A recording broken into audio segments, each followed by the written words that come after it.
દબંગ લોકો જે બની ગયા હોય અથવા બનવા માંગતા હોય તો હવેલી શોખથી કહેવા માંગુ છું કે શાનમાં સમજો, લાંબા ગાળાની આ લડાઈ, લાંબા ગાળાની લડાઈમાં ક્યારેક એવો સંઘર્ષ ના આવી જાય કે રાજનીતિમાં ઢેબરા આપડાઈ જાય, કારણ કે અમે કોઈ વ્યક્તિ સામે નથી લડતા, અમે વિચારો સામે લડીએ. ત્યારે અહીંયાથી કોંગ્રેસમાંથી આ કોંગ્રેસ પાર્ટી એ પ્રકારની કે નેતા બનાવવાની ફેક્ટરી ગાંગાભાઈ, આ નેતા બનાવવાની એક ફેક્ટરી એટલા માટે કહું કે કોંગ્રેસ પાયાનો કાર્યકર્તા હોય નેતા બનાવે.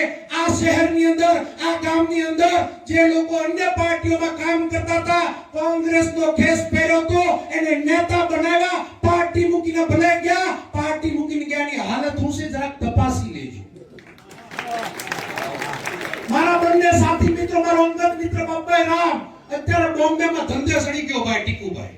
આવેલી શોખમાં ભાષણ